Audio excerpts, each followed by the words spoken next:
ของชาวไทยใหญ่นะคะนั่นก็คืออะไรครับคุณพี่กล้าแล้วกล้าหลายใช่ไหมครับคุณพี่ก็ใช่เองแหละค่ะคุณน้องใช่ครับวันนี้คนที่สัญญาจะไปกินน้ำมันตับปลาค่ะคุณน้องในวันนี้นะครับเขา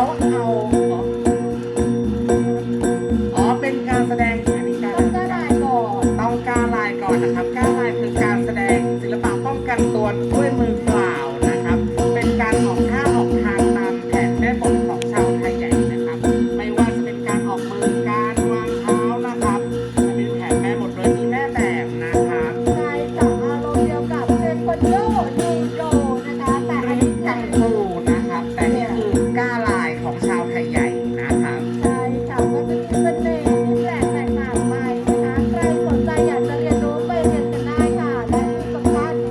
ถ้าทุกคนอยากรู้ว่าแม่บทการกล้าลายเนี่ยต้องทำยังไงคะดูขาค่ะดูขาของนักแสดงไว้ ใช่แล้วนะครับตอนนี้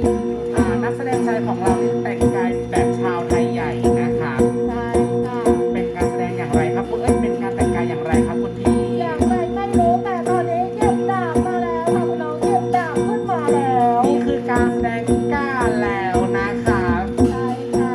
เป็นการแสดงศิลปะป้องกันตัวโดยการใช้ดาบนะครับซึ่งเป็นดาบจริงด้วยนะครับขอให้ท่านผู้ชมระมัดระวังนิดนึงนะครับใช่ค่ะไม่ใช้ตัวแสดงแทนไม่ใช้สัตว์แต่อินโปรดชมด้วยความระมัดระวังนะคะ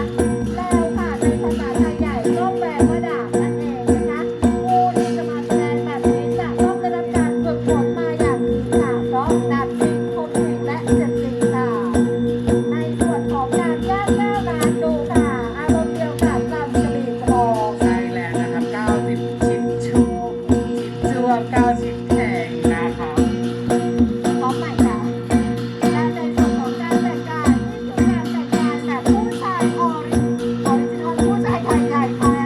ใช่แล้วครับนั่นก็คือ